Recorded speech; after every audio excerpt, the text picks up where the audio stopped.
Praise the lord. నా పేరు శైలజ. నేను ఖమ్మం దగ్గర మదర్ నుండి. నేను గత 1 ఇయర్ నుండి ప్రేయర్‌లో ఉంటున్నాను. దేవుడు నా జీవితంలో అద్భుతాలు చేశాడు. దేవునికి అందుని బట్టి దేవునికే మహిమ. ఈ ఉపవాస ప్రేయర్‌లో కంటిన్యూ అవుతున్న కాడి నుండి అవుతుండగా 7 సంవత్సరాల నుండి మా అబ్బాయికి ఆధార్ కార్డ్ రాలేదు. చాలా చోట్ల ట్రై చేసాం. ఎక్కడ ఆధార్ కార్డ్ రాలేదు. ఇక్కడున్న మీ సేవలన్నీ కంప్లీట్ అయిపోయాయి. ఖమ్మంకి కూడా ఎళ్ళాము. ఎక్కడ రాలేదు. ఏదో ఇష్యూలని చెప్తున్నారు గానీ, ఒక క్లారిటీ ఇవ్వలేదు.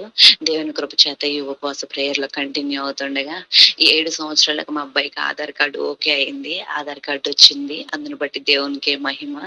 మరి అలాగనే ఇల్లు కొంచెం మాకు డిస్టర్బెన్స్‌లో ఉంది. ట్యాంకీలు, పైపులు అవి ఇవి మార్పించుకోవాలని జెప్పేసి అంటే ఒక 10,000 ఖర్చు నాకు పడిద్దని నేను అనుకున్నాను.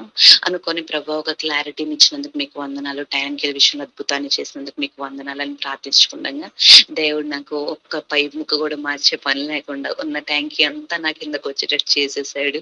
10,000 ఖర్చు నాకు దేవుడు లేకుండా చేశాడు. అందుని బట్టి దేవునికే మహిమ.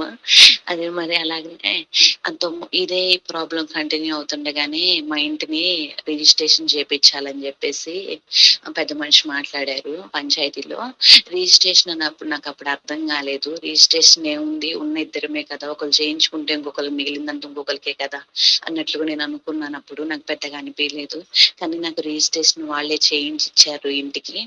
అయితే నాకు దీని వెనకున్న అర్థం ఏంటంటే నేను అంతకుముందు లాస్ట్ 1 ఇయర్ అంతా గూడా నేను ఊకే ఫోను చెవు పక్కన పెట్టుకొని చాలా తక్కువ సౌండ్ పెట్టుకొని వాక్యాలు వింటూ ప్రార్థనలో కంటిన్యూ అవుతూ వచ్చేదాన్ని. ఒక్కోసారి ప్రార్థనలో ఇలా చెవు దగ్గర పెట్టుకొని పడుకోవటం వల్ల నిద్రపోయేదాన్ని. ఆ చెవు దగ్గర ఊకే ఏదన్నా పనున్నా గూడా ఒక చేత్తో చెవు దగ్గర ఫోను పెట్టుకొని ఆ వాక్యాలు వినుకుంటూ, పాటలు వినుకుంటూ ఈ ప్రార్థనలో బలపడుకుంటూ వచ్చేదాన్ని. అయితే దేవుడు పోయిన సంవత్సరం నా బాధంతా చూసాడు. నా బాధంతా చూసాడు. ఎలా అంటే మా ఇంట్లో దేవుళ్ళున్నారని, వేరే దేవుడికి దండం పెట్టకూడదని మా అత్తయ్య ఊరికే గొడవ చేసేది. ఎవరన్నా వచ్చినా నేను ఫోన్ వెంటనే ఆపేసేయాలి. పిల్లలొచ్చినా సరే నేను ఫోన్ వెంటనే ఆపేసేయాలి. నాకస్సలు వాక్యం వినటానికి గానీ, పాటలు పాడుకోవడానికి గానీ, ప్రార్థన చేసుకోవడానికి గానీ ఇంట్లో కుదరకపోయేది. మేమంతా కలిసి ఉండేవాళ్ళం కుదరకపోయేది. చిన్న పిల్లలొచ్చినా సరే నేను ఫోన్ ఆపుకోవాల్సొచ్చేది. అంత భయపడాల్సొచ్చేది. ఏదన్నా కొంచెం తెలిసినా చాలా గొడవైపోయేది. ఇంట్లో వేరే దేవుళ్ళున్నారు, చేయకూడదు ప్రార్థన, చెప్తే అర్థం కావట్లేదా, పెద్ద పెద్ద వార్నింగ్‌లొచ్చాయి.